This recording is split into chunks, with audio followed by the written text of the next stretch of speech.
Welcome back to episode 268 of the Tall Boy Radio podcast.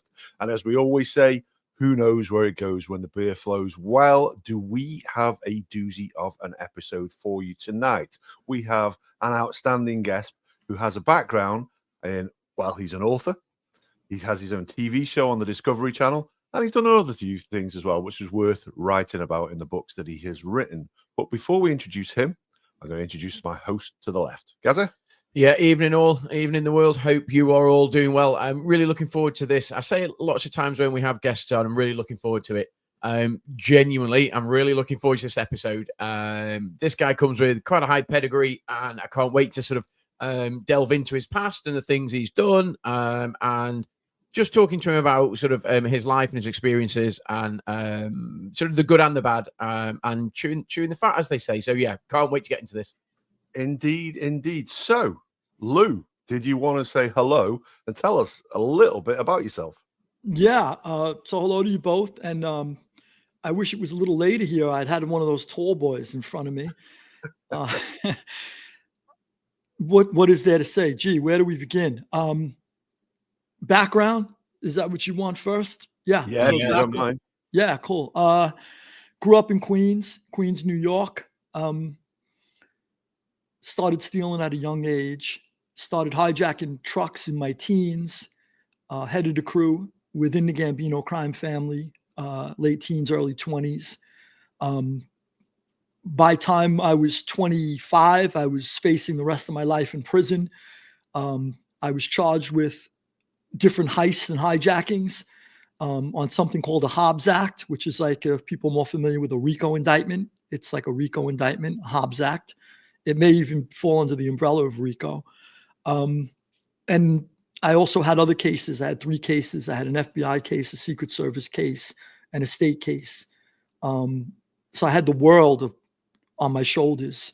And I hired the best attorneys money could buy at that time. I had a lot of money. I had made a lot of money on the street.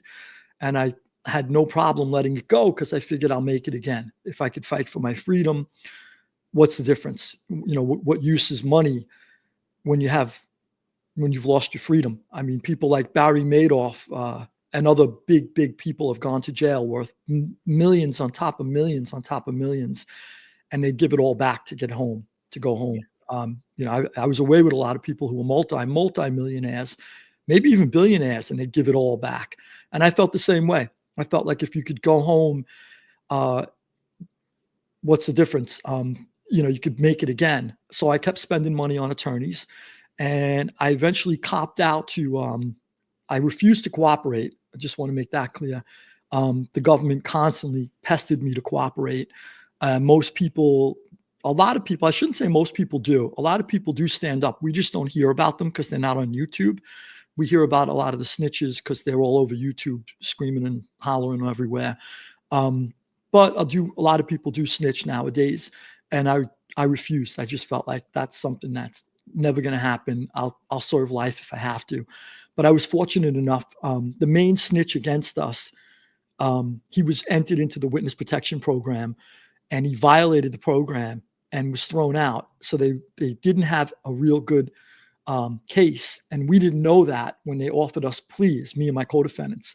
So I was offered 13 years. Until then, I was being offered 20 years, take it or leave it, or go to trial and face life. And I thought 20 years was kind of doable. I was considering it, but you'd have to do 85%. So you'd have to do 17 years on it. I was young enough, I felt like, to have life ahead of me when I got out. So I was thinking about the 20, and then I was offered 13. And we didn't know that the guy violated the program, and that's why I was given offered 13. But we would have to take a global plea, me and my co-defendants. So I went to my co-defendants and I said, what do you guys want to do? And they were all offered less time than me, sort of like in matter of importance, or, the way the feds viewed us with regard to the crimes. And they said, it's a good deal. I think we should take it. And so I took it. I took the 13. I went on my way, and I studied law while I was away. I happened to do a good deed for somebody, and the guy wanted to repay me. And I go, I don't want nothing back from you. And he goes, at least let me get you a good cellmate. I'm leaving. And he hooked me up with this guy who was a brilliant legal eagle. And that guy taught me the law.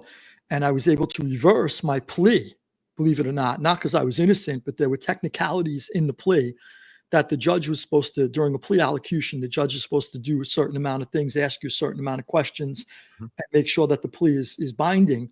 And he was in such a rush to get me in and out of the courtroom.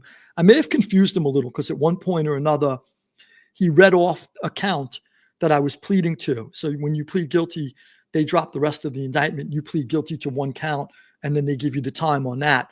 And they read off the count with my co-defendants' names in it. And I said, I refuse to accept that plea. And he said, why? As I understand it, you walked in here today knowing full well you would be taking this plea. And I said, yeah, but I didn't know I'd have to mention anybody else's names. I refuse to mention people's names. And he said, but they're pleading guilty as well. And I said, well, that's their business, not mine. I don't want anybody's name. In my mind, I just did not want to incriminate anybody in anything I did. So the judge was confused and he said, will you accept it as you and your Confederates? And I was like, what the frig is a Confederate? Like, Civil War? Like, I didn't even know the word. That's how ignorant I was at the time. I was like, what the fuck? What does he mean? And my lawyer goes, your Confederates he just means your friends, your co-defendants. So I said, yes, that's fine. You could say in general. So he made mistakes after that. So he might've been thrown off his game. And I reversed it on a technicality and I got out after 8.5 years. But I still did hard time. While I was in there, I educated myself. 8.5 years is a long time. You got 18 hours of waking time a day, figuring if you sleep 6. Do either nothing, get into fights, start shit with people, watch TV, vegetate, or read and educate yourself. So I picked up books. I started to read. I fell in love with books. I found something I would have never known that I loved had I not gone to jail. So I felt like it was a curse, but at the same time, it was a blessing that I was in there because I was bettering myself now. And when I got out in 8.5 years, I felt like I was ready for the world because I'd read thousands of books. I still read, as you could see, I'm in one of my libraries. I'm still an avid reader. And I was ready to do something different than go back to crime. I didn't want to go back to crime. I didn't feel like I wanted to repeat the same history of, a lot of people go back and forth their whole lives. I have a lot of friends. They either go back to crime until they get whacked, they disappear, or they get a life sentence. And I just didn't want to be one of them. So I kind of set myself up, even though I didn't cooperate. I could have went back to that life because I didn't cooperate. But I just said, even though I didn't cooperate, I don't want anything to do with that life. I just want to choose a different path. I didn't not cooperate because I wanted to go back. A lot of people don't rap because they want to go back and then rap once they're facing life. But if they got like a nickel to do or a dime, they're like, I could do that. And I'll come home and I'll be even more respected. I'll get a higher position. I'll make more money. So they kind of suck it up until it's too late. And then they snitch. I had nothing to not snitch about because I didn't want anything to do with the life. It was just who I was. I didn't feel like that. I felt like it was beneath me to go squeal like a little worm on a witness stand and point fingers at people. It just wasn't something I wanted to do. Plus I had a new respect too for like law enforcement, believe it or not. How do you knock these guys? They go out there every day, and women, they put their lives on the line. And when they put me away, I hated them and I thought they were the enemy. But I learned through reflection and thinking about it and, pondering things. And I learned that they were really the good guys. We were the bad guys. I shouldn't have been on the street. You can't run around sticking trucks up on your corner, and just do that, tying people up and stealing vaults and safes and armored cars. And you just can't do that. Society doesn't work that way. So I learned the hard way that's like, I was way down the wrong path. But yeah, on this side of my life, I've been writing books. The latest book is a trilogy about the history of the American mafia. It was commissioned by one of your fellow citizens, Lord George Weidenfeld, who I met in Sicily, and one of the most prolific book publishers of the 20th century. We hit it off, and he said, I want to publish your next book. Unfortunately, he didn't live to see it. He was in his 90s when I met him, but I dedicated the first volume to him of the Borgata trilogy. It's an incredible story. It is an incredible story, just like you say, from your background, and then to turn it around. I've got to ask you, before we get onto your books and the things that you're writing about, as somebody who's not done day one in a cell, what is it like serving 8.5 years of hard time? Because do you want to tell us a little bit about the prison you're in? Because it was it in Pennsylvania? It's not a particularly nice place to serve. Yeah, so I was classified as violent, and they put me in a maximum security prison. Now there are levels of security in the U.S. system. I visited prisons in the U.K. too. It's similar, but we have levels of security. So you have low security, which is for like people who commit paper crimes and nonviolent crimes, and you have medium security, where sort of middle of the way. The crime could be considered violent, but maybe the person wasn't, or it wasn't all that violent. And then you have maximum security prison. And that was part, they classified me as violent, part, this is punishment for not cooperating. We're going to punish you. We'll show you where you're going. We'll show you how you're going to do your time. So I was put on a bus and I was shipped to Lewisburg, Pennsylvania. The maximum security prison, Lewisburg is the name of the prison in Lewisburg, Pennsylvania. It's a maximum security prison, high stone walls, gun towers. I arrived there my first day, and literally my first day, well, you got to get screened to make sure there's not a hit on the compound. A lot of guys have been released onto the compound. It's such a violent prison that they don't even make it to their cell. They literally get released onto the compound and they get chopped up and hacked to death before they even make it to their cell. So, so that the prison over time, because that happens so many times, they have a requirement that you get screened, and they try to make sure there are no existing contracts on your life in the prison. So I went, I was in the hole, and then I got let out onto the compound. My very first day in the general population on the compound, Jimmy Coonan, who was the Irish boss of the Westies, famous guy. They wrote the book The Westies about him. I know the things he's been charged with. I know the things he's been convicted of, but I will say he was a great guy. In my world, you try not to judge people because they killed somebody, because you'd have to judge everybody. Everybody kills somebody. Yeah. So it's that aside, you judge people for how they are to you and are they honorable. And I felt Jimmy Coonan was a great guy. He introduced me to a lot of different people in the yard my first day. And then they called in lockdown. When it starts to get dark in the prison, they can't have you out in the dark. The gun towers can't see you if they need to shoot you. So the guard towers call in, lock in.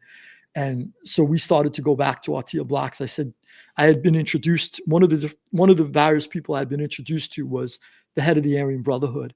And that guy literally went back inside that day, my first day in population, stripped down to his boxer shorts, handed out prison-made machetes to all of his Confederates, and they hacked to death. They had a hit list, and they hacked to death these African Americans who were Muslims. So they were considered Black Muslims.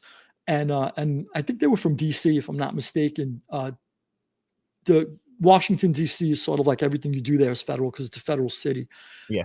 But they were beefing. The Aryan Brotherhood were beefing with these guys, and they hacked to death and gutted the first two. They were on their way to the third, and a guard literally just like hit the body alarm, shit his pants, and ran. And what else are you going to do? Yeah. So that was my first day.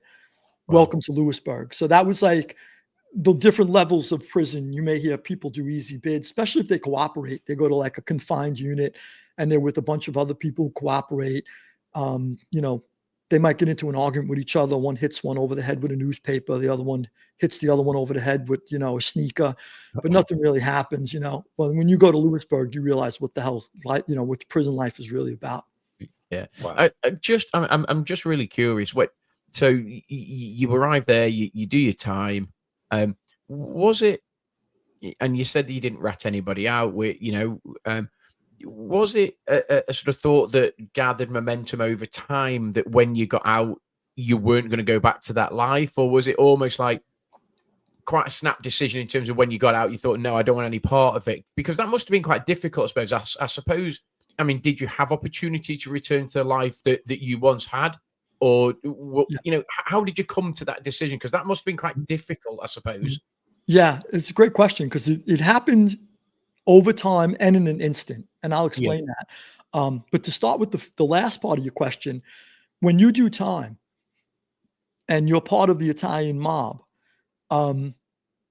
they welcome you with open arms when you get out. They cannot wait to have you. You stood up. You're proven. So, like I said, though, I learned by looking at things from the outside. I learned that a lot of times people do have a definitive sentence and they stand up, but then when they're facing life, they flip. I was facing life, and I didn't flip. So, I had all the pressure in the world on top of me, and I refused to cooperate. And just so your listeners know too, how was I facing life? I wasn't charged with murders, which is usually automatic life sentence if you get convicted in the feds. I was facing, the federal system has guidelines, and these guidelines sort of bind the hands of judges, and they have to give you these specific sentences relative to the crime according to the guidelines.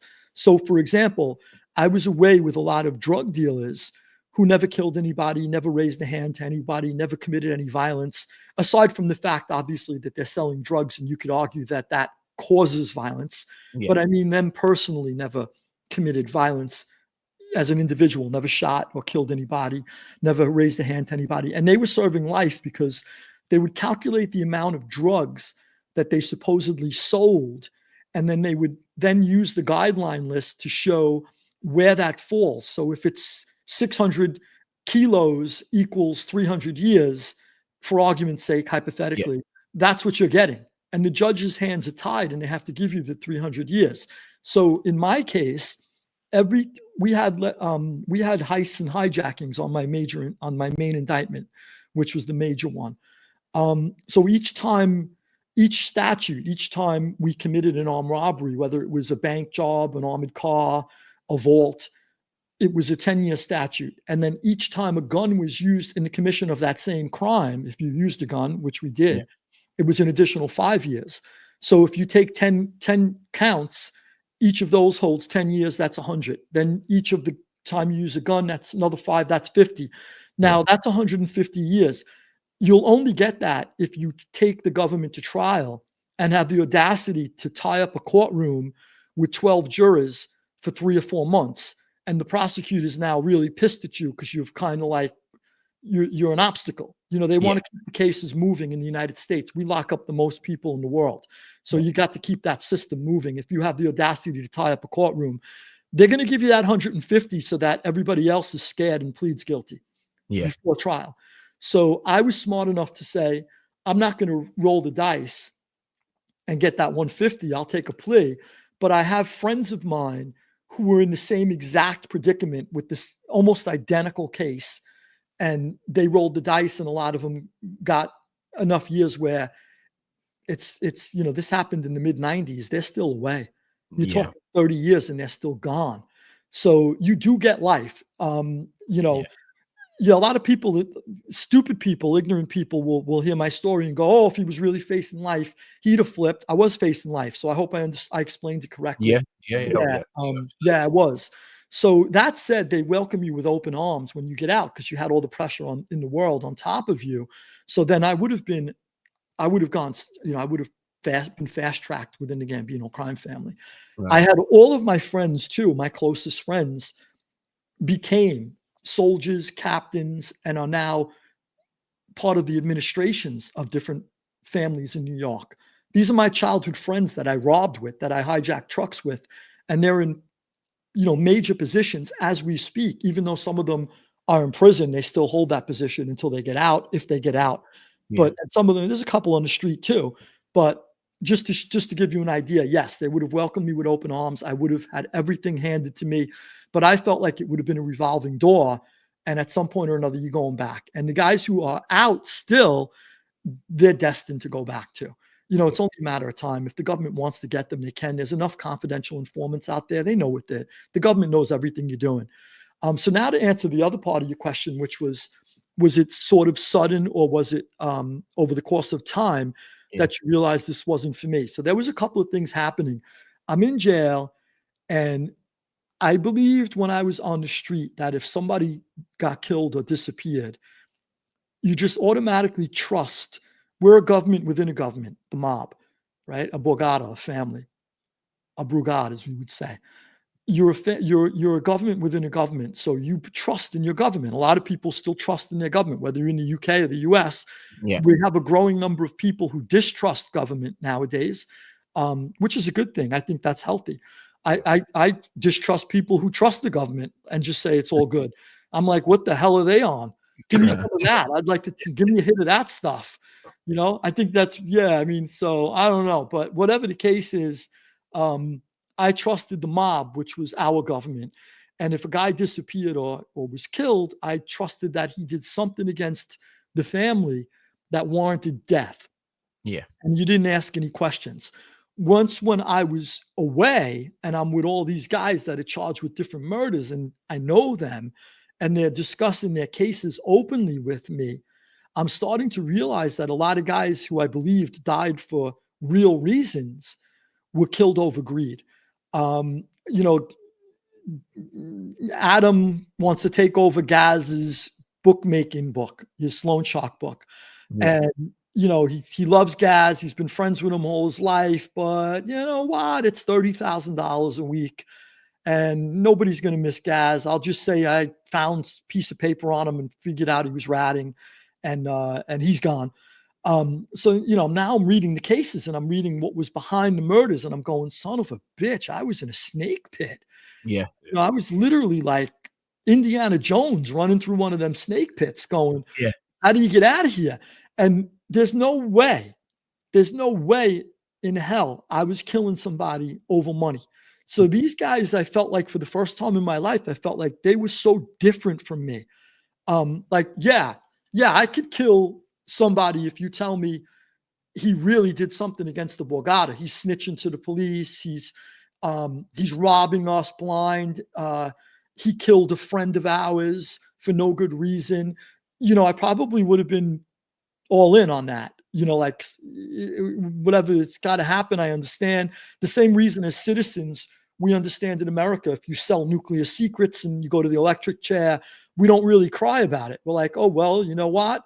You know, you had it coming. Those are our laws. Not to say I agree with the death penalty either, but those are our laws. You broke them. So I understood if you break our laws, you suffer the penalty. And then when I realized it was a lot of greed, you know, one guy wanted another guy's wife, another guy wanted his money, another guy wanted his construction business, another guy was partners with him in a nightclub and figured if I kill him, I get the nightclub to myself.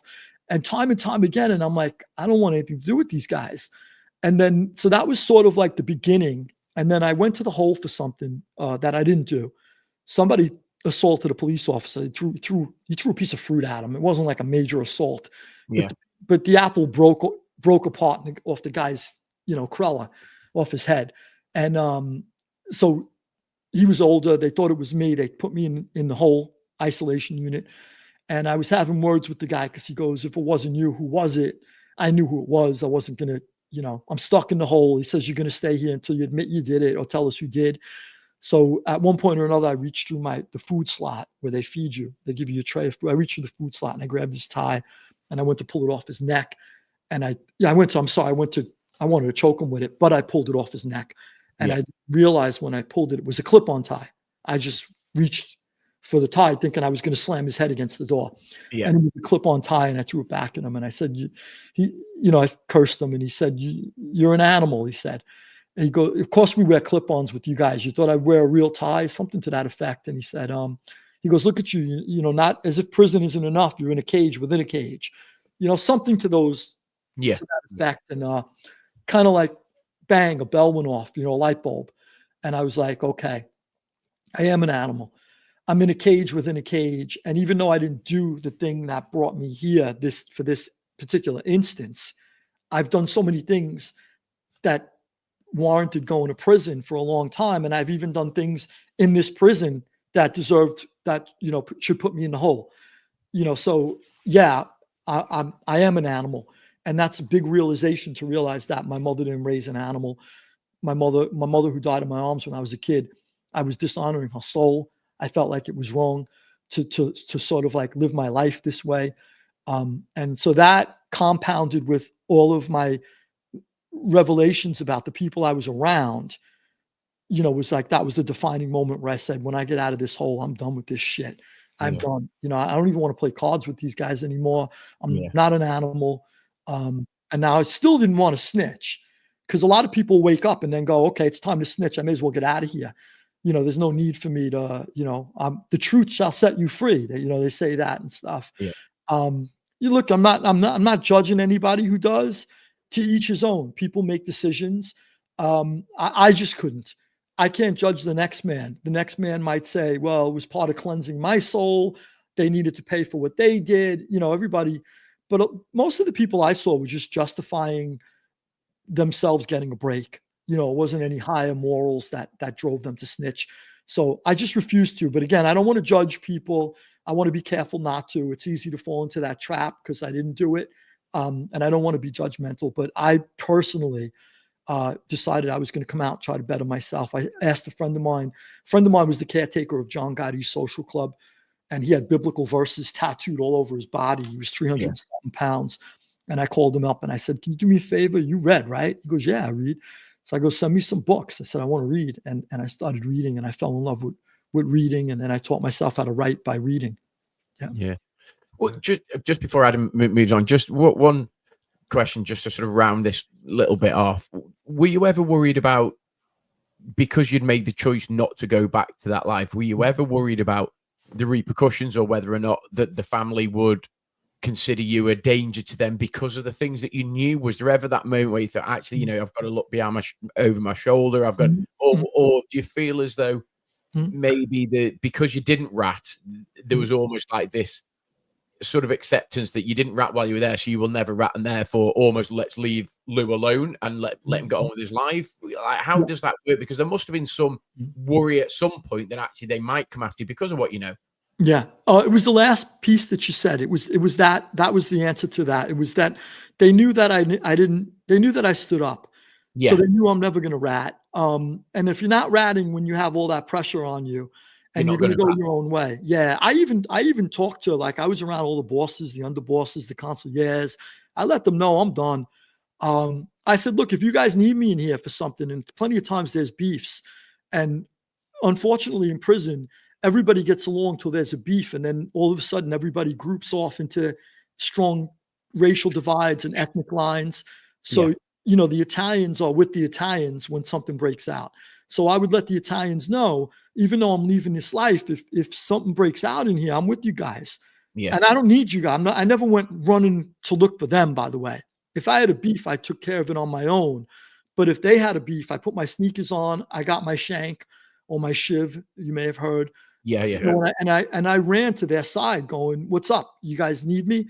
So I was always there for everybody, but I did not cooperate. So they had nothing to worry about. Even today, like, if people ask me, now everything, the statute of limitations is gone.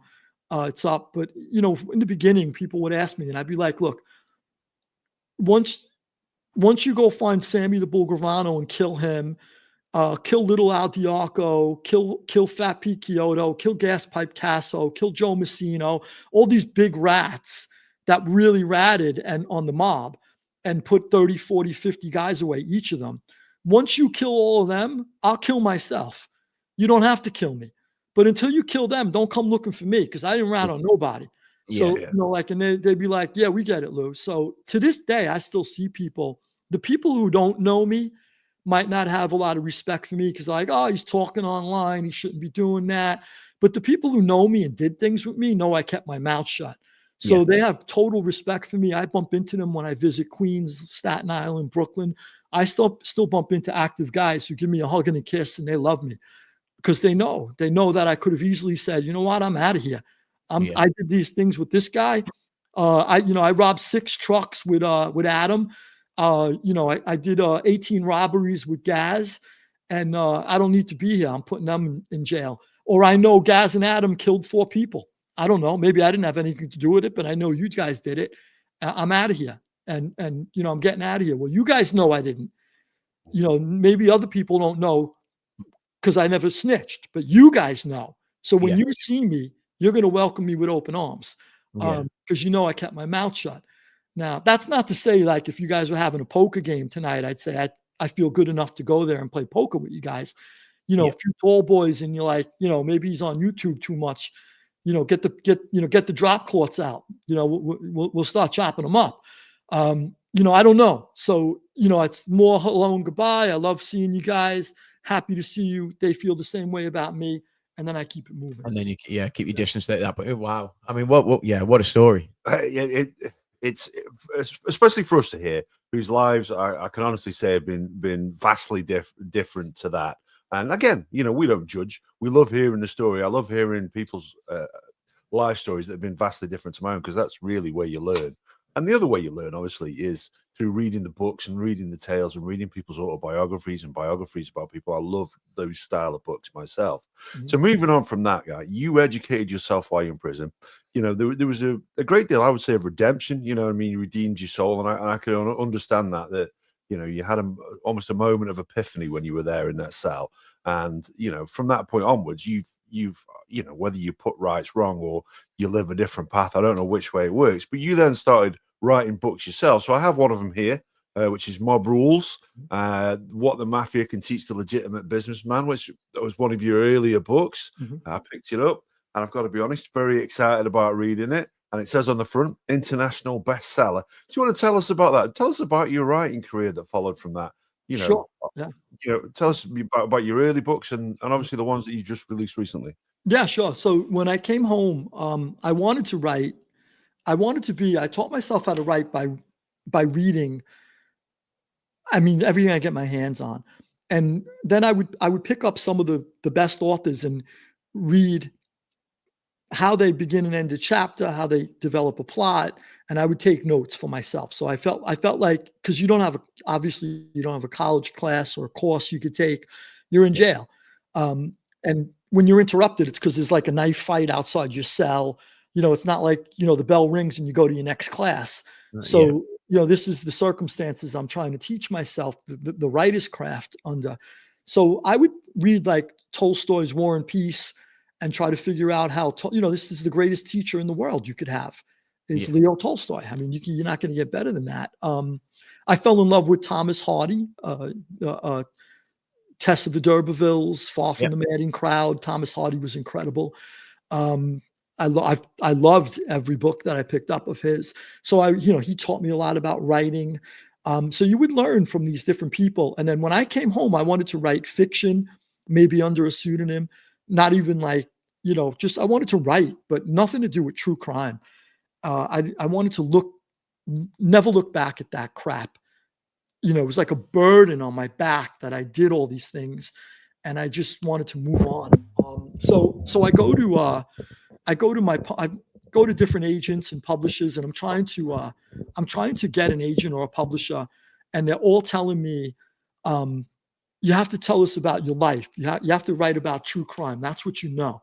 And I would say, no, I ain't writing about that shit. There's no way. And they go, no, please. You have to, this is what writing is about. You write what you know. That's like, that's what you do. So I was like, nah, I ain't writing about that shit. So I resisted for like, a few years. I refused. And then at some point I wasn't getting a book deal. Nobody was taking me seriously. I had written a novel while I was in prison, about the antebellum South. It takes place on a slave plantation. And, that bothered me too, because everywhere I went, they said, you're not allowed to write a book about slavery. And I lived in a race war. So I'm like, but I did not want to ever become racist. And that's why I wrote this book. And they were like, no, you're not allowed to write about slavery. You're white and that's black. But I don't understand, because black authors write about white people, and I love reading their books. I have no problem with that. So it didn't make sense to me. Jewish author might write about a Catholic Pope. Catholic author might write about the history of the Jews. And this has been done before. So I have no problem with that, but they're telling me I'm not allowed. So this is like the whole, to me, political correctness, which I really, really, really despise.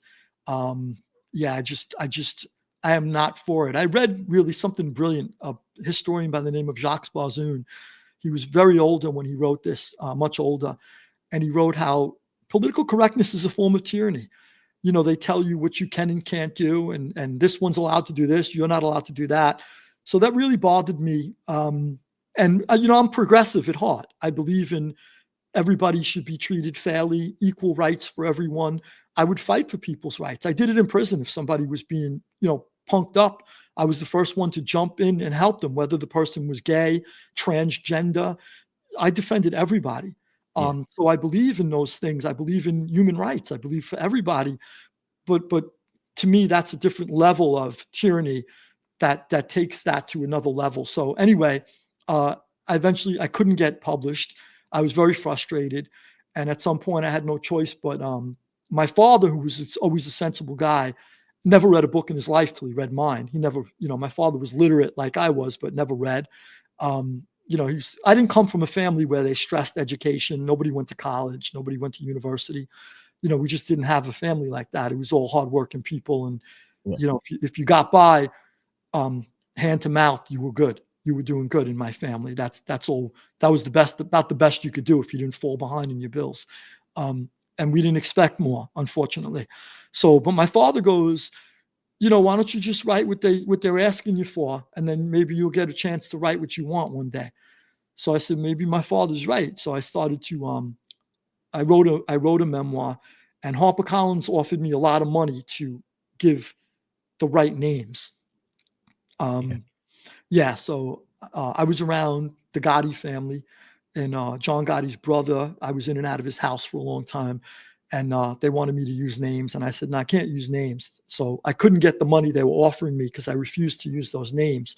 Yeah. I talk about them freely now. He's dead. Everybody's pretty much dead or gone or finished. So I could discuss these things more easily now. But I'm going back, when I got out of jail back in 2003, 4, 5, when I'm trying to get published. And so I just said, no, I'll just change the names. I got a lot less money. But so that was my first book of memoir. Then I pitched, a friend of mine gave me the idea for Mob Rules. He goes, you tell me a lot of great stories. When we'd be alone, we'd be drinking a tall boy and I'd be telling him stories. And he's like, these stories would go great in a book. And I'm like, you think so? And he goes, yeah. He goes, and if you strip away if you take away everything, all of the violence, all of the murder and killings, and you just like water it down to the business acumen that mobsters have, he goes, that would be a superb book. He goes, people would love that. And I go, yeah. And he goes, I'm telling you, that's your next book. So I pitched it. And my agent who knocks down a lot of ideas, she goes, I love it. She goes, it's a great idea. I go, that? I just kind of like half-heartedly pitched it at. It's like a half a joke. And she's like, I love it. She goes, I could sell it. And she sold it right away. And lo and behold, it's been translated into 20 languages. It's an international bestseller. That book really was done phenomenal and way better than I ever thought it would be. I mean, I never thought I had an international bestseller on my hands when I was writing it. And it literally took me like less than a year to write, because it's like a lot of stuff is, insights and, experiences. And then I threw a lot of history. I'm an avid reader. So I put a lot of history in there. I would take a mafia story and then I would compare it to something in the world of history, King John with the Magna Carta, Henry VIII, when he's whacking his wives or whatever, hypothetically I'm saying, but those aren't all in there, but some are, so I would then say, this is what Henry IV did when he was stuck in this position. And it was just like what Paul Castellano did, the head of the Gambino family. So I made a lot of those. I knocked the book out like in my sleep. And it's in 20 languages, international bestseller. I'm having more trouble getting the newest book translated into as many languages. And that took me 10 years, Wow. of dogged research. Now I've entered the world of historian. So, it's so far the newest book, my trilogy, the Borgata trilogy, was picked up by the Serbians, Finland, and the Dutch. So, it's getting traction. Hopefully more countries will buy it. And obviously the UK and the US, are putting it out. So it's selling well, thank God. I'm happy about that. I'm just hoping more countries come like they did for Mob Rules. Yeah. I mean, when I saw the idea for Mob Rules, I thought exactly the same. I've never, a book like that is unique. I thought Cool. I've never seen anything else like that. So whenever we get an author on, I'm always going to pick up a copy of at least one of their books, and that was the first one of yours that I bought because it just seemed such an unusual concept for a book that. Funny, so that's what my friend said and my agent. So you're right in line. I should use you for my next book. I wouldn't. No, don't do that, Lou. I'll bounce it off you first. I'll listen and whether it's any good or not. That comes back. Hey, if you've got to, if you want to pitch an idea to us guys, we're avid listeners and we'll give you as much criticism and as much feedback as you want, but please don't take what we say as gospel because no. I know what I'm going to do. I think we're going to have a few drinks together in an English pub. I'll come over there. I'll lay 5 ideas on the table and I'll try to gauge your reactions to all 5. That might be like, it might be way too. Yeah, and the beers will be on us if you do. That's a problem. Absolutely. Sounds good. So your current book. So let's get to the bit because like we have a mutual friend. You were on the Vic Ferrari podcast. Vic's been on our podcast a number of times. We love Vic. He's he's an absolutely great guy. Mm-hmm. He's also like literally our booking agent. He is. In the US, he literally is our booking agent. He's like, have you got this guy? This guy'd be great for you. You guys are pretty cool. This guy'd be amazing. We're like, okay, Vic, keep them coming. So you were talking about your recent books, and one of the things you were talking about, and it's an interesting one for me because we've been talking about it a lot over here. We're fascinated by what went on with JFK, and the idea that Trump is going to be releasing those files, and there could be a degree of knowledge out there, but. You were talking to Vic on his podcast about, and I know guys will be interested in this if you haven't seen it, but, the potential links with the mafia and, with what went on there. Did you want to explain, the logic behind that for us? Sure. Yeah, sure. So it's the second volume of the Borgata trilogy. So it's titled Borgata, Clash of Titans. So most of your English listeners will probably find the English cover. If you go to my website, louisferrante.com, you'll find it there. There's the English version and the US version. Yeah. So the second volume, which was just released about a little over a month ago, I found it, I had no choice but to revolve a lot of that volume around the Kennedy assassination because it was such a big part of not only mafia history, but American history and how the two overlapped. So to give you some background, and I didn't know hardly anything about this, close to nothing, before I began my research. And this is years of research. And a lot of the research that I did with regard to the whole trilogy, a lot of that was like sucked up by the Kennedy stuff because there was so much to go into with that. And what I found, the conclusions I've reached, and what I believe will be really, really confirmed really soon will be confirmed with the final documents dump, if they're honest with us. That's we still have that big question mark, will they be honest with us? What was destroyed already? I would imagine a lot was destroyed already.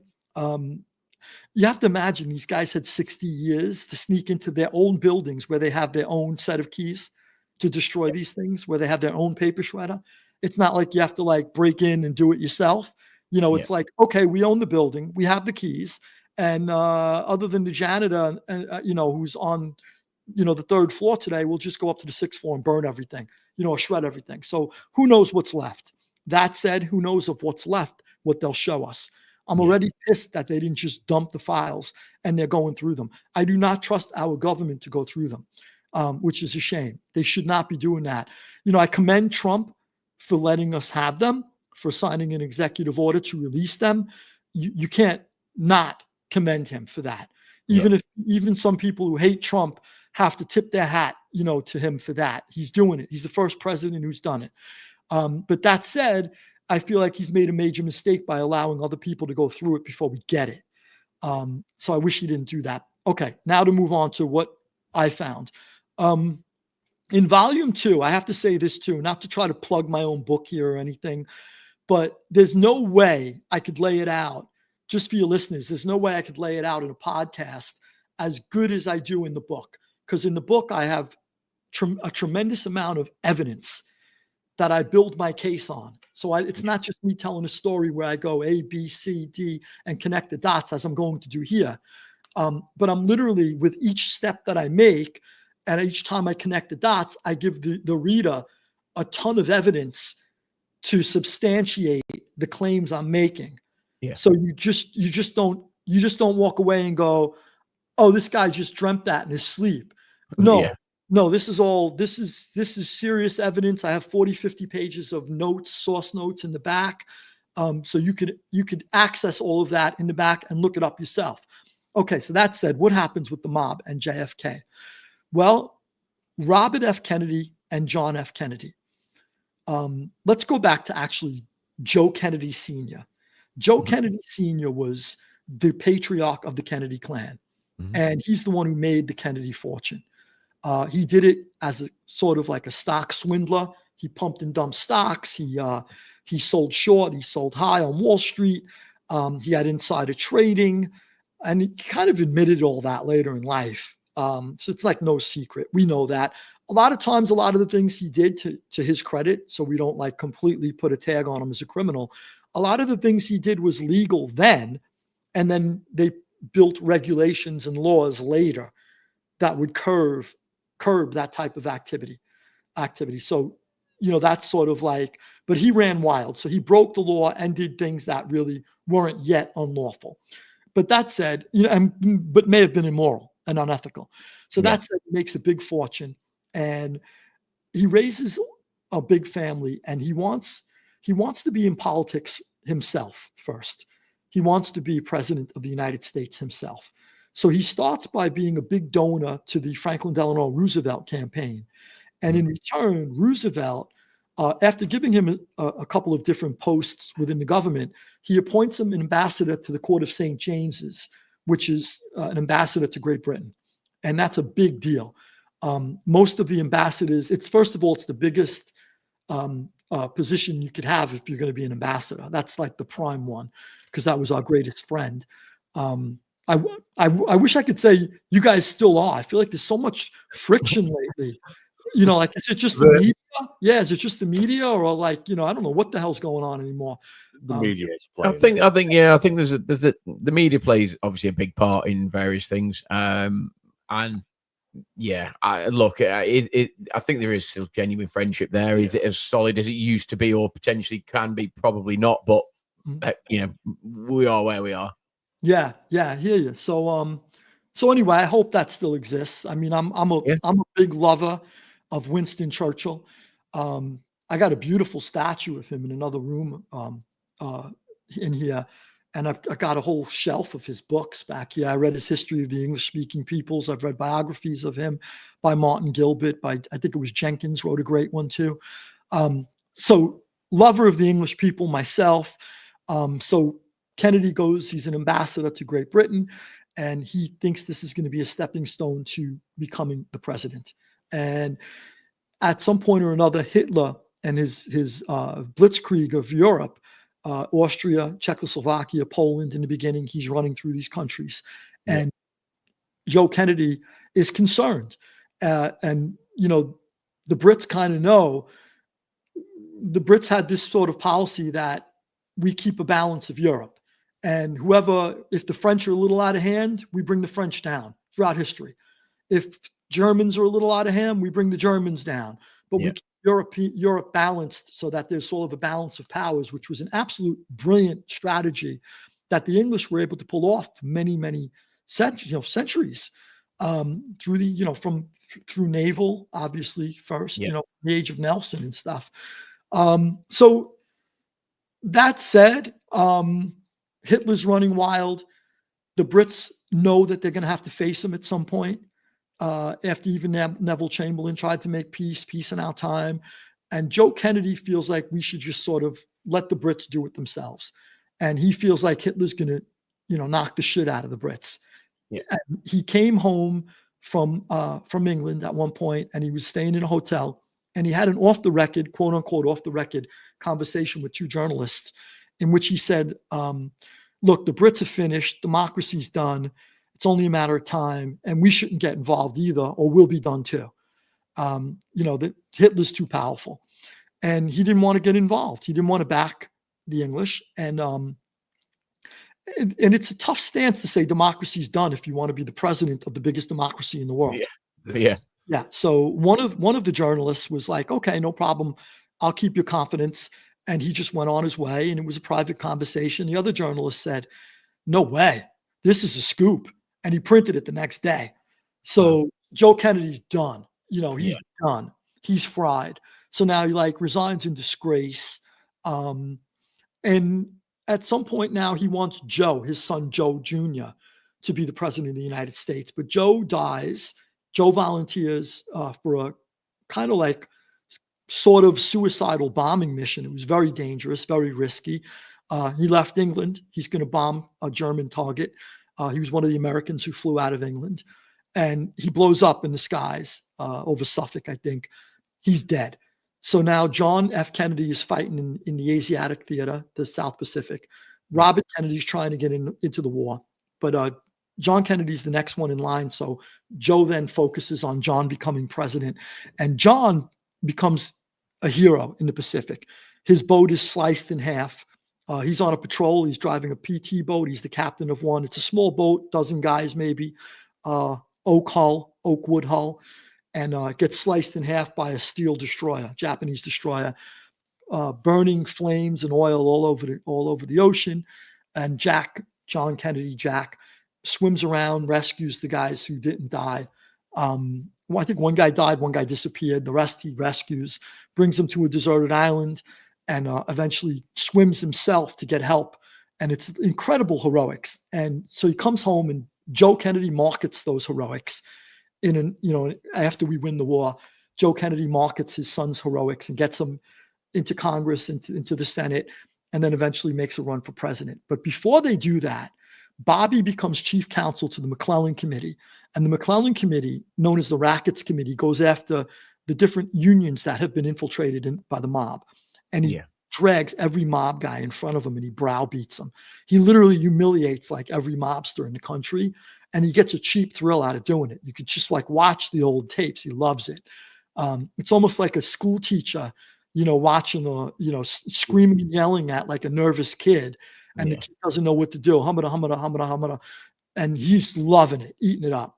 So at some point or another, Bobby leaves the Rackets Committee, and John declares himself the nomination. He declares his nomination for the Democratic nomination for president, declares his candidacy for the Democratic nomination.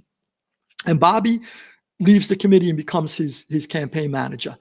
At that point, the Kennedys are running for president, Jack is, with Bobby as his campaign manager and hoping to get a position in the administration if he wins. And they need the mob's help. Here's the problem.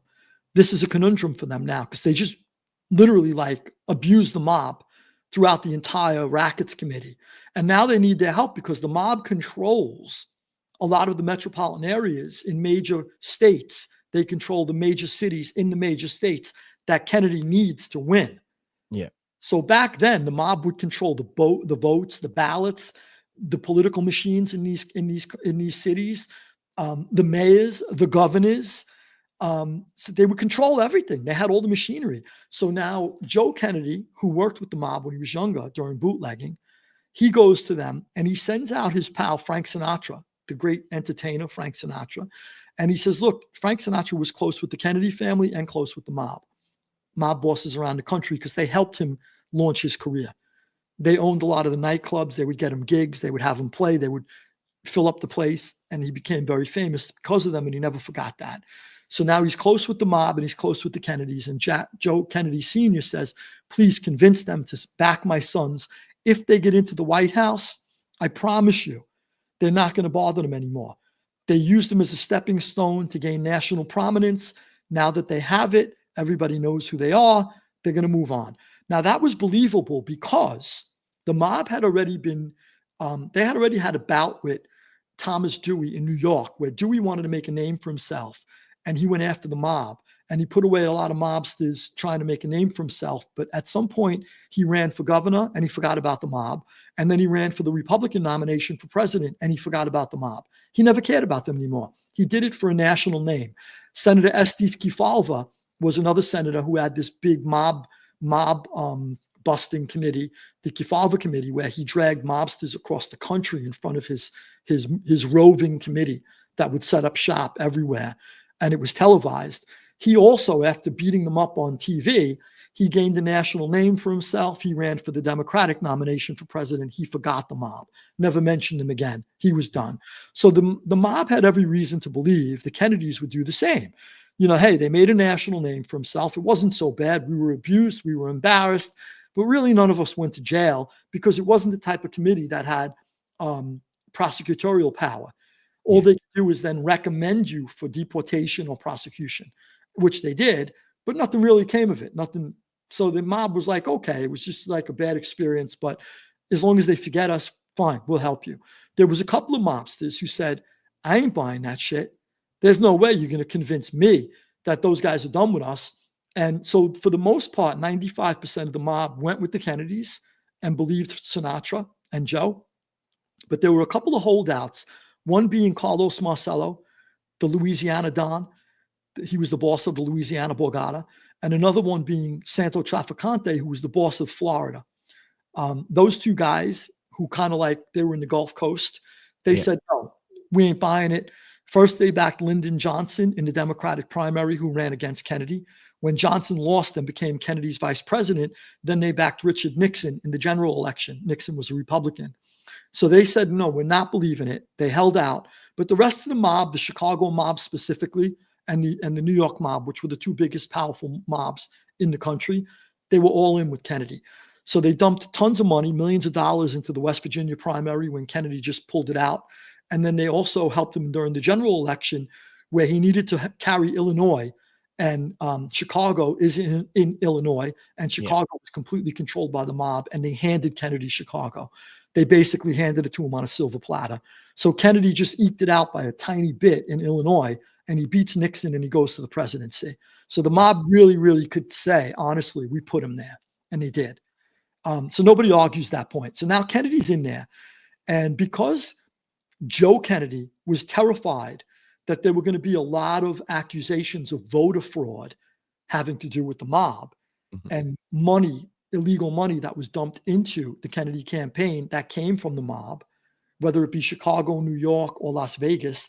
They were sort of channeling a lot of money from casinos. They used to have the skim in the back room where they would skim from the casinos when the money was being counted in the back, and that's all cash. That's not unaccounted for. They were sending a lot of that to Kennedy. So Joe Kennedy Sr. was terrified that if anybody looks into this and we can't trust the attorney general, we may be in trouble. They could reverse the election. They could lock us all up. So he tells Jack Kennedy, his son, who just became president, put in Bobby, your younger brother, as attorney general, and Bobby will make sure nothing goes anywhere. Yeah. So that's the reason why Bobby was put in. So the mob was a little concerned when Bobby was put in as AG, because they're like, you know what? We really don't like that Bobby, and we really didn't want him as attorney general. But again, Joe Kennedy assures them, look, that's just to make sure none of us get in trouble. He'll be fine. Don't sweat it. We're going to move on to bigger issues, and we're not worried about the mob. We were in the White House. This was our dream, to get the Kennedy family in the Oval Office. We're there. We're fine. So he goes on, Bobby, to not only go after mobsters, but with a force and an anger like they've never seen before in their lives. And now he's not just this screaming little chief counsel for a committee in Congress. He's now the attorney general with all of the power of all the U.S. agencies under the palm of his hand. He's got the FBI has to listen to him.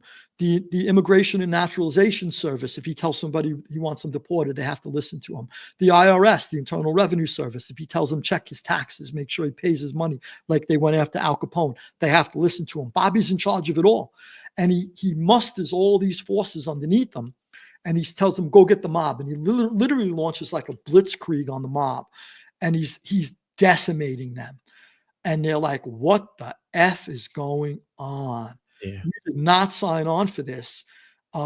So less than a year, it takes them to sort of like, realize that, Enough of them are being put away. This is not going away. They need to reverse this really quick. And they tell Frank Sinatra, you better get a hold of Joe Kennedy.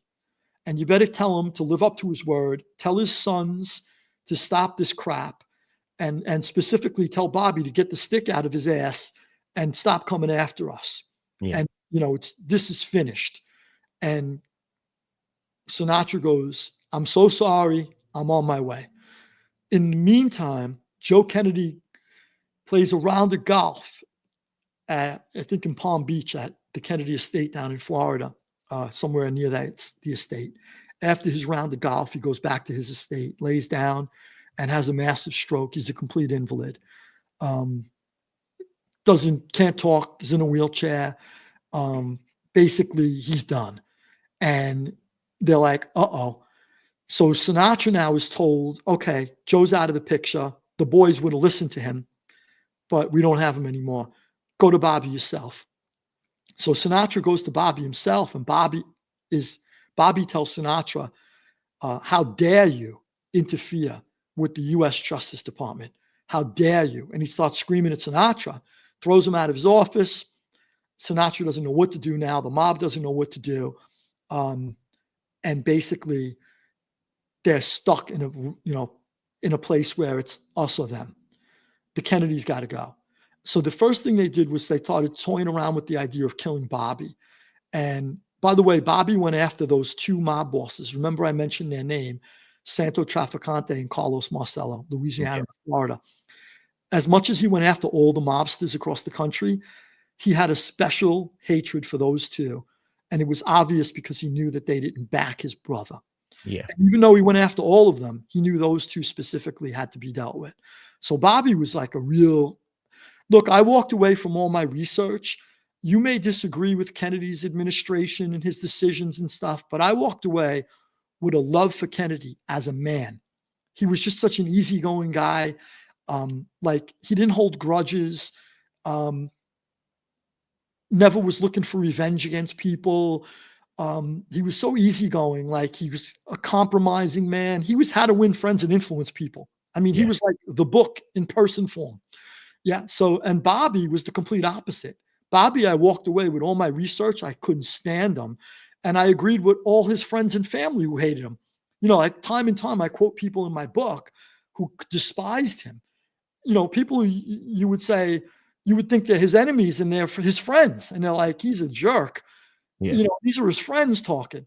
So, I kind of like felt the same way. And he showed it when he went after the mob relentlessly, knowing they put his brother in the Oval Office and he had his job. He had them to thank. But there's more hypocrisy than that.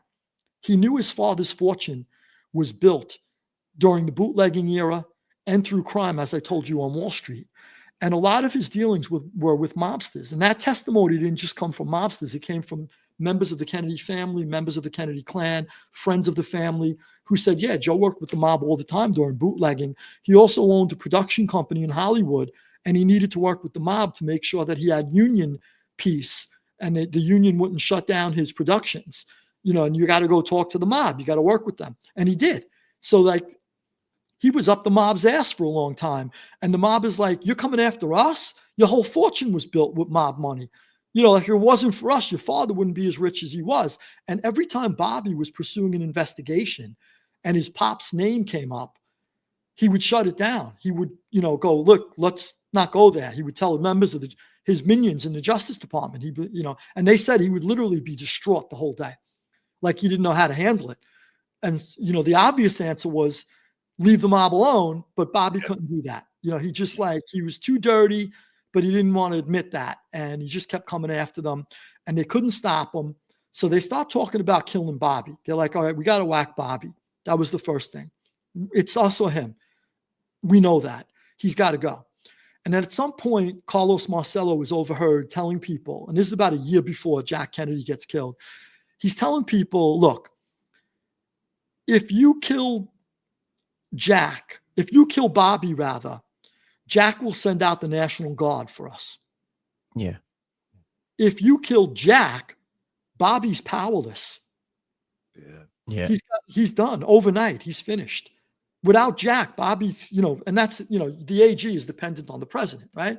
President's gone, AG gets, fired or has to resign or he's done. You don't have the backing of the Oval Office anymore. You're done.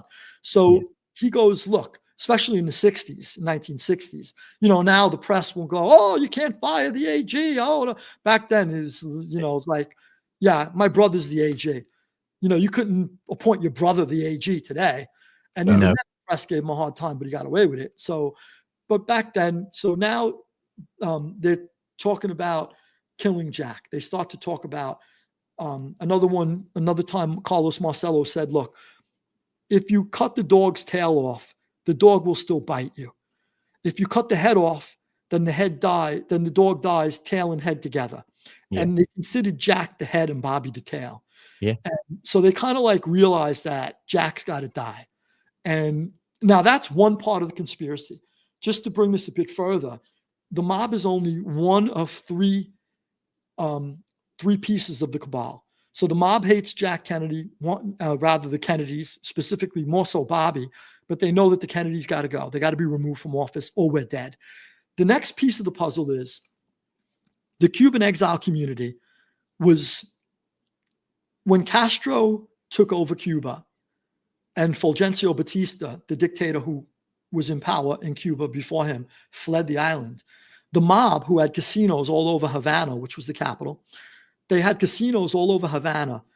The mob was kicked out of Havana. So they hated, despised Castro because they lost a couple of $1 billion a year in revenue because of Castro. So they want to get Castro out of Cuba so that they could get back the casinos that they left there. So they hate Castro also at the same time the mob does.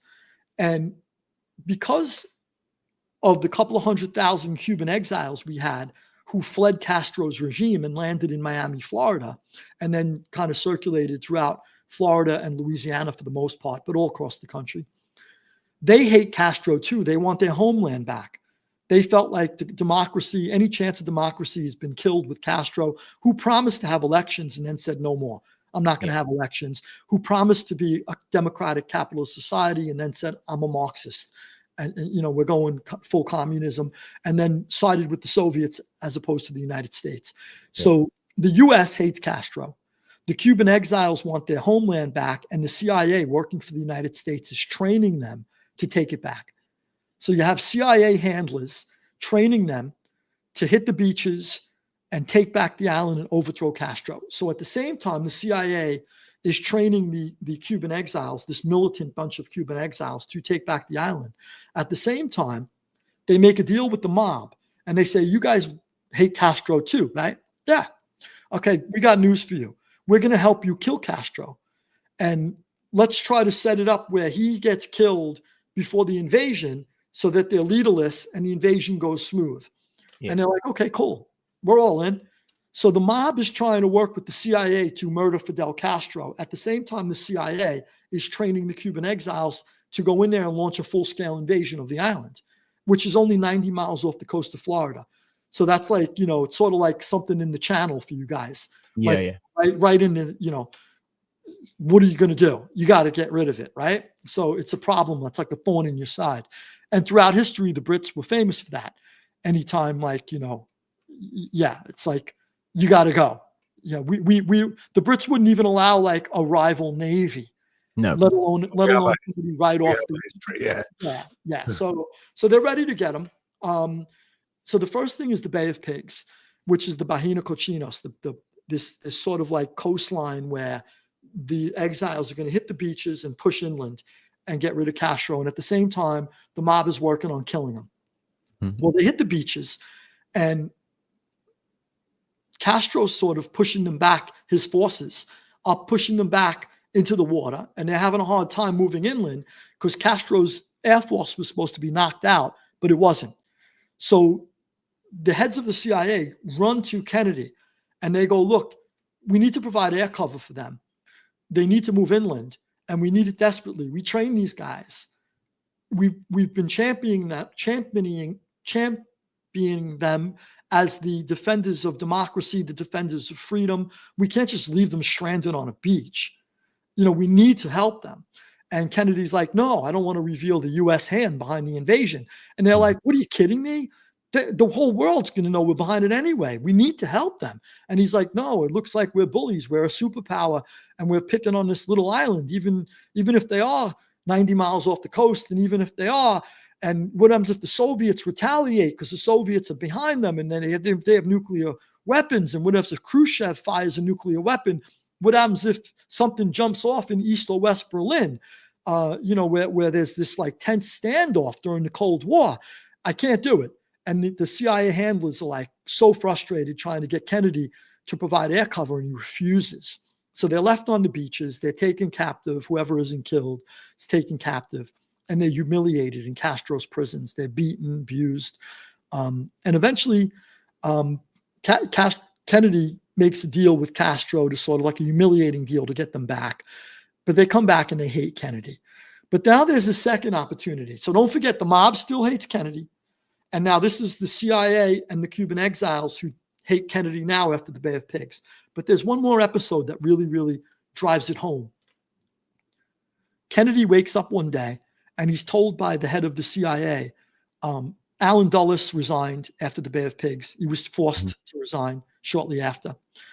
A guy by the name of McCone takes over for Dulles. McCone goes to Kennedy and said, look, we have surveillance flights flying over Cuba, and we've got nuclear missiles being put in now. It's a site that the Soviets are building with the Cubans, and there's been some missiles brought in already. We don't know if they've been, there's a warhead on them yet or whatever, but it looks like a problem. Kennedy goes, uh-oh, now what do I do? Well, he gets his administration together, and they're like, look, let's go in. We need to send the Marines in. And even I think Macmillan was in charge of England at the time, your prime minister. And he's like, he tells Jack Kennedy, go in. Later on, he's like, he watered it down and said, I understand. And, because he needed to keep relations with Kennedy. But his first reaction was, look, you got every excuse in the world. Run them in, send the Marines in. NATO, specifically Charles de Gaulle, who was a member of NATO at the time, is like, go for it. We want you to, we're behind you. Go in, get those bastards out of Cuba, because all of Latin America could fall to communism.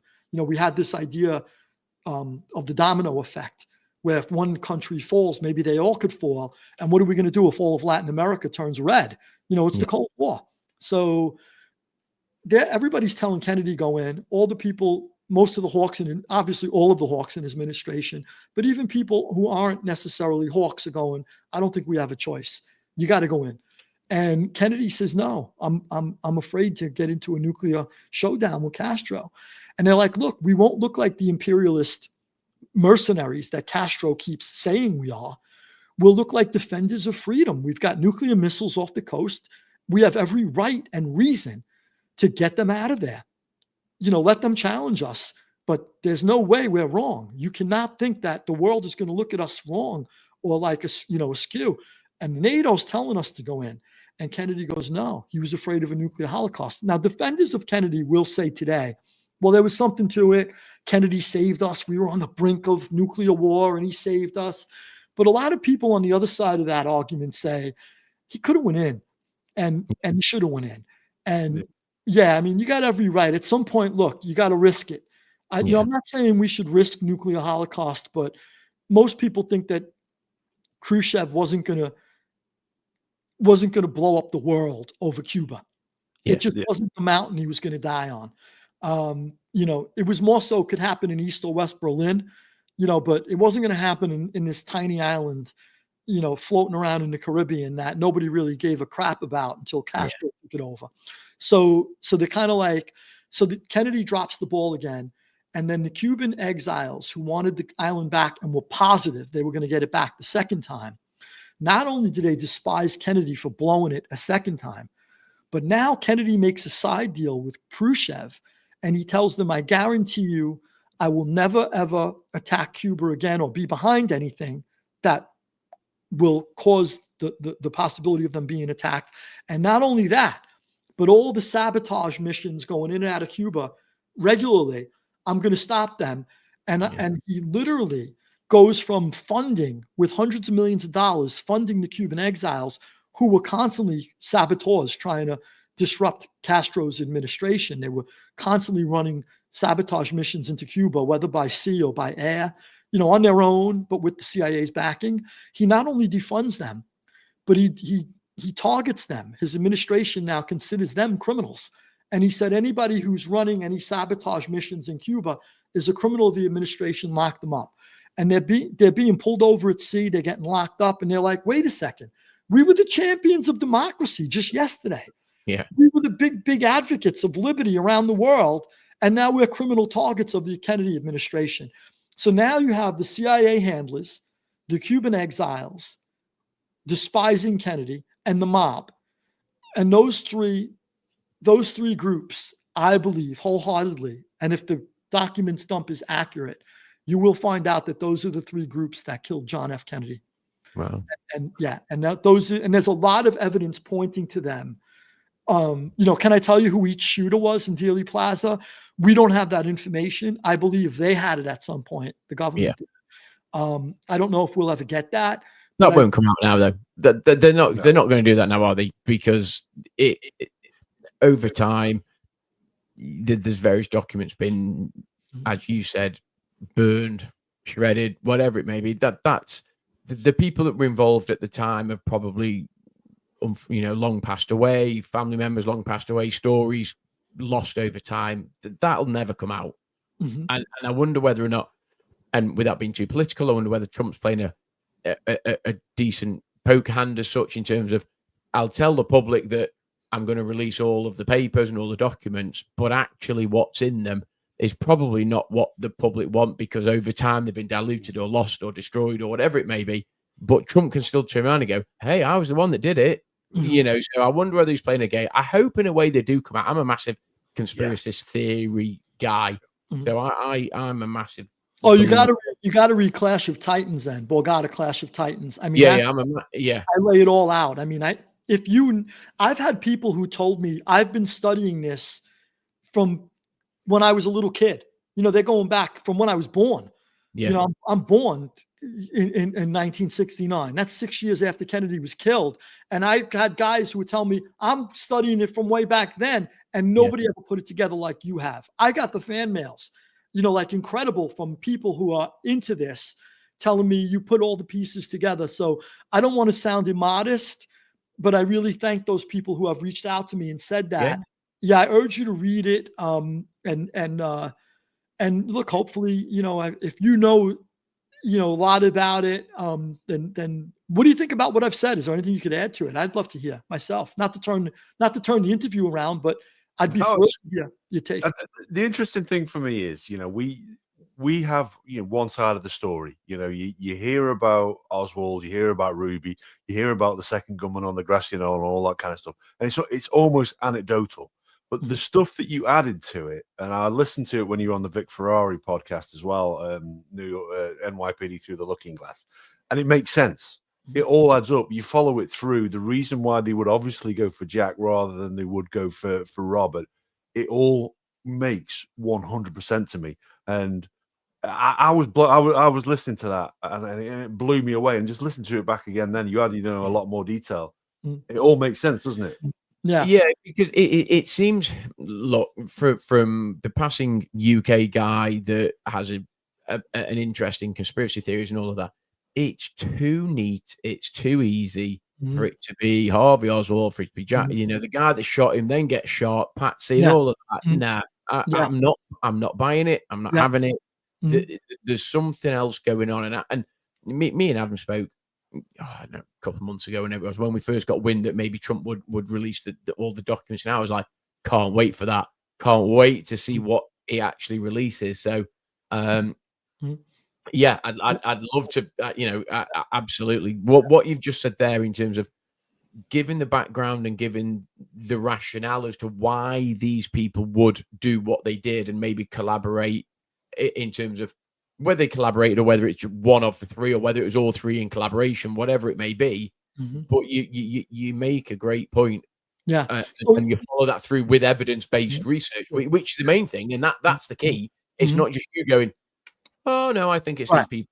Right. You've actually got the evidence-based research to back that up, which for me as a conspiracy theorist is phenomenal, really. I'm just thinking, wow, I can't wait to read it. Can't wait to see what your take is on it. Yeah. And you know, yeah, absolutely. I'd love to read that. Yeah, Well, I'm definitely gonna. to be sure, the other two groups, the Cuban exiles and the CIA, wanted Jack Kennedy dead. Yeah, And obviously the mob, Bobby was their first choice, and then Jack was their second. But the other two groups, definitely Jack was who had to go. He needs to be removed from power. And I believe what they were trying to do was, if they could kill Jack and dump it on Castro. They tried to make Oswald look like a communist lunatic who was somehow connected to Castro, and dump it on Oswald. They would get the invasion of the island they were trying to get for twice already. And they tried Bay of Pigs. They tried the Cuban Missile Crisis. They couldn't get the invasion of an island. If Jack's death could spark the American public and demand an invasion of the island because they feel Castro had something to do with it, and the communists did, then they would get everything they wanted. So Jack's removed from power. Cuba's gone. There's no domino effect. We don't have to worry about the red wave going through Latin America. This is the Monroe Doctrine, where we said nobody comes in our hemisphere. And all of a sudden we're allowing it. The other thing I want to tell you too, with the Oswald thing, since you mentioned him, they knew then, obviously anybody who's watched a Zapruder film and who has ever even fired a gun, seen someone else fire a gun, or has just basic common sense, knows that his head goes back and to the left, consistent with a shot from the front, from the grassy knoll. Your head does not react like that from a shot from behind in the book depository. It does not go towards the book depository and his brain gets blown out that way. I mean, his brain literally splattered across a cop's face. A motorcycle cop was on the back right taillight. I'm sorry, the back left taillight, consistent with a shot. When Kennedy's brain, if the shot came from the grassy knoll, his brain literally went splattering across a motorcycle cop's face behind him. That would never have happened if it wasn't a shot from the front. But have you? Again, this isn't just me saying it. Let's go into evidence just quick with that one point. When the Warren Commission was formed, they knew they had a problem right away. Chief Justice, so for those people who don't know, the Warren Commission was formed by Lyndon Johnson by executive order to investigate the death of Kennedy and to find out who was responsible for it. So from the very beginning, they were told it was a lone nut, Lee Harvey Oswald, but really the committee was really formed to make sure that they pretend they investigated this thoroughly and they confirmed that it's Lee Harvey Oswald by himself. That's basically what the mandate was, the secret mandate. The overt mandate that we're told is they're going to investigate it. The secret mandate that being told in private is make sure we preserve public tranquility, and you just rubber stamp that it was Oswald. Okay. So the Warren Commission, though, has a major problem, headed by Chief Justice Earl Warren. He was Chief Justice of the Supreme Court. He was picked to head the Warren Commission. He's got a major problem because he knows when the shots rang out in Dealey Plaza, two of the shots were too close for Oswald, using an old Italian rifle, to have reloaded another round, aimed and shot again. So those two shots that are too close together, almost simultaneous, blow the whole theory that it's one person. So, you have Kennedy getting hit. First, he goes to hold his throat. Then you have Connolly getting hit. Then you have Kennedy's brains getting blown out from the front. So two of the shots are so close together, the one that hit Connolly and Kennedy, the second one, that you need to, what are we going to do about this? Because we're supposed to come up with the conclusion that it's one shooter. So Arnold Specter, who was part of the Arlen Specter, who was part of the Warren Commission, comes up with the theory of the single bullet theory, which we've come to know as the magic bullet theory. Because it was like magic. It defied the laws of physics. It's a crock of shit, basically. Exactly. A total piece of total shit. It went down into Kennedy, went back up, exited, went back down into Connolly, went back up, exited, broke two ribs, hit it, punctured the lung, knocked into his wrist, and then later on, it's found like in pristine condition, as if it was just purchased from a gun store. Okay. So that was their sort of attempt to, if we could prove it was a single bullet in that close amount of time and not two bullets, then we could still go with one shooter. Yeah. But members of the Warren Commission are going, who were not in on, they didn't get the memo. They're not in on the ruse. Not everybody's in on the conspiracy, right? Yeah. They're going, this is bullshit. There's no way. There's no way that bullet did all that. What are you kidding me? So then Governor Connolly, who was in front of Kennedy and was shot too, he comes in front of the Warren Commission and he goes, there's no way that I was hit by the same bullet that hit him. I was in the car. You're not going to tell me. And he's like, we were hit by two separate bullets. And they go, but we ran a test, like the bullshit tests, we ran a test and it proves that it can happen. Like Joe Schmo, who used to work for the government for like 40 years, is now an independent franchise man who fires guns in his spare time. And he took a shot from the school book depository. Yeah, okay. So, so that's like, Connolly's like, you can't run enough tests to make me believe that bullshit. Never happened. I'm never going to believe it. It's not true. So now they're like, we have a problem. So the Warren Commission, these dissidents within the Warren Commission go to Chief Justice Earl Warren. We're not signing off on it. It's bullshit. We don't believe it. And he's like, no, I need you guys in unison. We can't show the American public that we can't agree on this. We have to all come out and say, this is what happened. It was just a lone nut. So we have all this evidence. They're like, and they saw the Zapruder film and they're like, what was that? They saw the Zapruder film way before we did. And they're like, that guy's head went back. It's a shot from the front.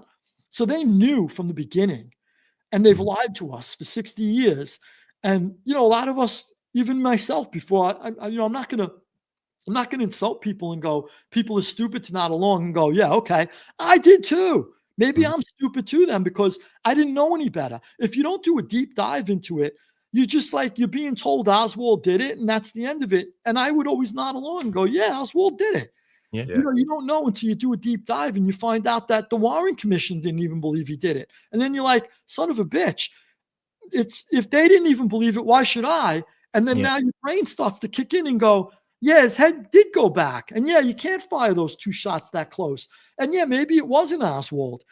So like they kind of like dupe us into believing things for a long time until, like we kind of wake up one day is what happened to me. And I find that that's happened to a lot of people. I've had friends of mine who goes, I always thought it was Oswald, till I read your book or till I read a little more about it. And I realized, maybe he didn't even fire a shot. Who the hell knows? It's kind of, yeah. I mean, that in itself is reason for our listeners to go out there and buy your book. And I hope they do off the back of it. I hope you've got time for one last question because, we've taken up a lot of your time. But there's something else that you're doing outside of your books and it's a TV series as well. So Inside the Gangster's Code, just briefly, because like I say, we've run over a little bit and we don't mind it because I've absolutely loved listening to your stories, but I don't want to take up too much more of your time. So if you can tell us a little bit about that TV series, because I've watched it back to back episodes in between since agreeing for you to come on the podcast. And I loved it. Great. Awesome. Thank you. Yeah, a lot of people did. It rated really well. It did phenomenal. And I went into maximum security prisons around the world. I was kind of like, other than I think, what's his name? Ross Kemp's done it, which was to his credit. To Ross Kemp's credit, he did it before me. But I don't think anybody really besides Ross Kemp had ever, maybe there was a Thoreau who did it a little, but I don't think anybody from my country had ever did a deep dive. Now there are people who do it. But I think I was sort of like the first one from my country to really go in there, lock in with these maximum security inmates, give you like an insider's view. Nobody who had ever lived in there had done it. Obviously, Thoreau and Kemp weren't ex-convicts. I was. So I kind of like had an element of getting along with these guys. I was able to get along with them in a different way. And they opened up to me a lot. So the show rated really, really well. I went into some really crazy prisons. And it did phenomenal. The woman who, to her credit, I'm gonna give her a shout out right now. Elizabeth McIntyre was out of London working for Discovery at the time, and she was an absolute brilliant woman, ambitious, brilliant. I mean, an asset to any company. And she saw the value in this show, and I'm very I'm thrilled that she picked me to be the host of it, but she saw the value in this show and she pushed it internally until it was greenlit. But they told me from the very beginning, the Brits did, out of the office in London. They go, look, we're a very small part of Discovery. Although we're Discovery International, we have a minuscule budget compared to American Discovery, which is headquartered in Maryland. Yeah. And, Americans watch, like, we binge on TV, which kind of goes to our, we're not the smartest nation in the world, we're not, we're like 100th in education, like we just vegetate in front of the TV. So we blow away, everybody when it comes to watching TV, not in, educational numbers and academics, but don't test us on the TV front. So whatever. So she goes, look, we're going to need them to dish out money in Maryland. And it's always a fight to get them to dish out money because it's sort of like an internal battle. And I have issues with the people who work there. But if they don't re-up this, I'm leaving. So the show does phenomenal. She sneaks me the ratings, which were like incredible. Yeah. And not only that, but they built up like every week, more and more people were coming to the show. So it was like building, usually like if a show goes down, but it was going up. So it was doing really well. And then they went to the US for backing. And the US was like, nah, we like our own shows that we're investing in, which was a bunch of shows that bombed, but they had the checkbook. So, like they had these ridiculous ideas, but it's who holds the checkbook. It's money. It's everything is a mob. I left the mob to realize that the whole world is a mob. Yeah, everything's a mob. It's all politics. It's all who holds the money. It's all power. So Elizabeth McIntyre tells me if it's not re-upped, I'm leaving. And true to her word, she left. Well, I ended up being nominated for one of the biggest awards in England, the Grierson Award. Yeah. And the Americans ended up replaying the show hundreds and hundreds of times. They would literally, I turn on the TV every week and they're running a marathon. And I'm like, okay, they could run this show for 10 hours straight, but they didn't want to buy a new round of it for a few bucks. And they just kept like running that show into the ground. And to this day, they still run it around the world, in America, constantly. But they held on to that checkbook. And Elizabeth McIntyre, again, kudos to her. She was an incredible woman. She was absolutely brilliant, creative. It was her brainchild. And she said, if they don't re-up it, I'm leaving Discovery. And she was there for like a dozen years and she left, but anyway, I'm glad you liked it. The show did phenomenal. The Philippines, just to give you one episode. Yeah. The Philippines, let alone El Salvador, was probably my favorite episode. El Salvador was off the charts. I locked in with, 800 killers. And I got along with them. But the guys in the Philippines, that episode alone went viral in the Philippines and resulted, Duterte's in the news right now. The international court just arrested him. Okay, Duterte, he came to power based on my documentary. Now, if you think that's a line of shit, it's in the news. Time magazine covered. I've read the article. We get it, dude. I've read the articles. Yeah. It's incredible. Incredible. So, like a lot of people, even myself, I'm like, what? Could that be true? Well, Time magazine's World Desk covered the story. Duterte used my documentary to show the corruption in his country, and then came to power and ordered his whole Congress to watch the documentary and invited me personally to come to the Philippines and watch it. And I said, no, I ain't going there. I'm not going to be used as a propaganda tool. But anyway, P.S., that's how powerful this series was. So it did phenomenal. Maybe somebody will re-up it one day, another company. We could just change the title. I mean, no one owns me and no one owns the idea of going into prisons or to gangs. Maybe I'll do it again. Maybe there's a British producer out there or an American. I worked good with the Brits for a long time. I liked working with them. Like I said, McIntyre was an absolute genius. She was great. And I worked with some good companies out there. Really good guys who I got very close with, became friendly with. But unfortunately, it was a bad decision, or it would have went for years too.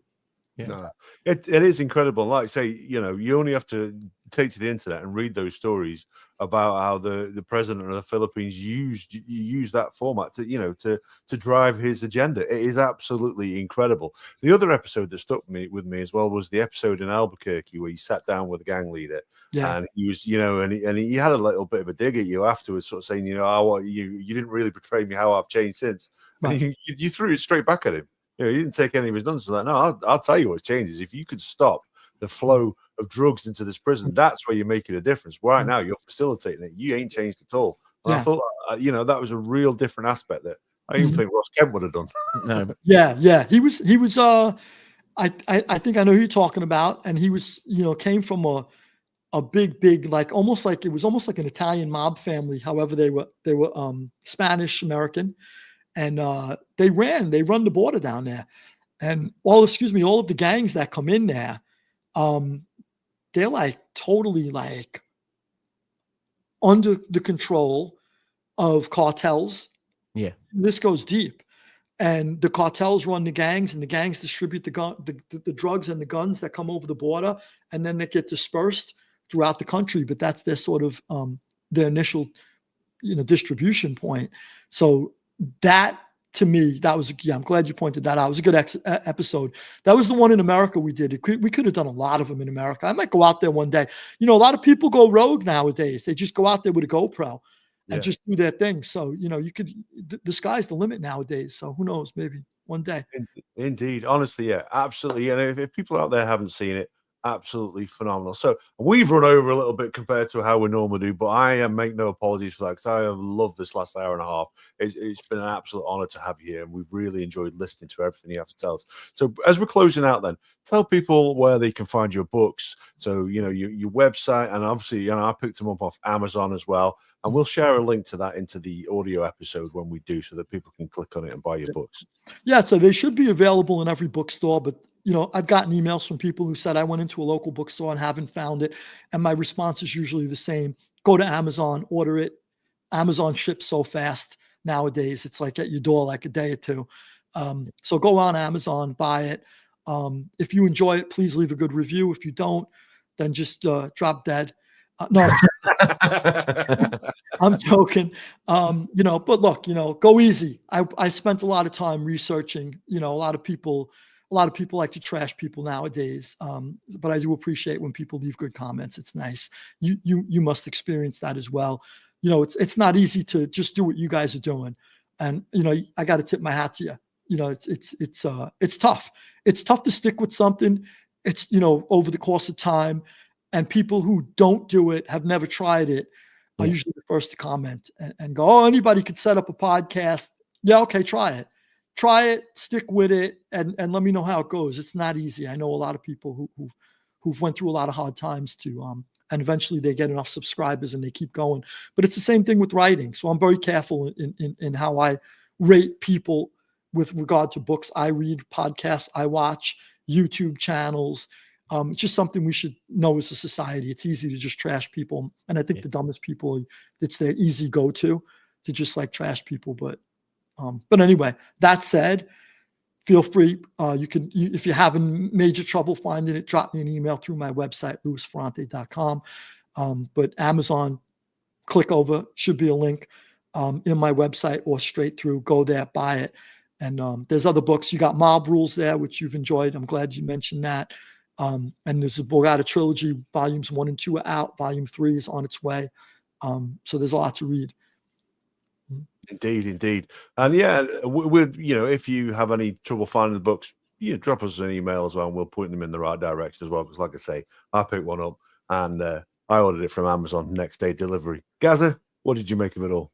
Oh, you know what? I've had an absolute blast. We're an hour and nearly an hour and 40 in, and we could have gone on for 2 hours 40. We really could. There's so many things that we haven't really touched on, and I want to know how a really young guy growing up in New York even turns his hand to carjacking and heisting and various other things, and we didn't even touch on that. So I sort of feel as though there's another episode in the pipeline. There's another episode about some of the stories that you've got involved in, if you can talk about that. And yeah, look, I've loved it. it's been amazing. I am a bit of a conspiracy theorist, so I love your take on the JFK stuff, and I absolutely will read, you know, your books on that. So can't wait to get my hands on them. Can't wait to read about what you've written about, and in a way, I can't wait for you to come back on, and hopefully we can hook up again and talk some more about your life story, because it's amazing, it's inspiring, it's an incredible story, and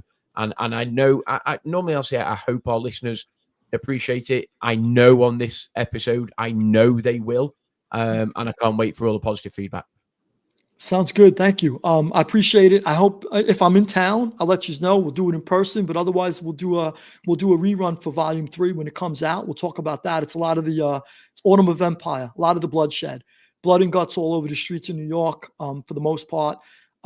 I covered as much as I can of other places, Volumes 1 and 2. Yeah. Volume 3, it's the decline of the mob, and most of that decline happens in New York. Within the 5 families of New York, although other families are involved in that decline as well. Just a quick thing, carjacking, I'm not sure the British interpretation, but carjacking in America is like when you know, the mother's on the way to the store and you stick a gun and take a car, leave kids are in the car, you pull away with it. I would never do that. So it's hijacking, which is trucks. We felt yeah. I just want to make the distinction so nobody thinks I was like terrorizing a family.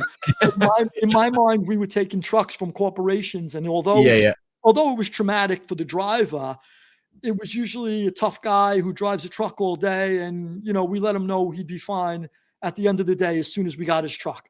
Not to say that I'm not excusing it. I'm not to say that that's okay. I'm just saying it's a lot different. If I caught somebody hijacking in my neighborhood, I'd been like, yeah, I do that too. If I caught someone carjacking, I would kill that son of a bitch. Yeah, because it's like that's a family's car, and the kids, the dog, the cat, anybody can be in the car, and so it's a little different here at the state's definition of it. I just wanted to make sure. No, we got it. We got it, and also we all also understand the code involved as well in terms of of who you're dealing with. Honestly, we do. So, Lou, thank you very much. Honestly, it's been an absolute honor. And yes, if you're ever in England, hit us up. We will definitely have a beer with you, and we'll listen to some of your pitches. And we will definitely have you back on to hear about your third book in the trilogy. It's been fantastic. Thank you. Awesome. Thanks, guys. Have a good one. Good night, guys.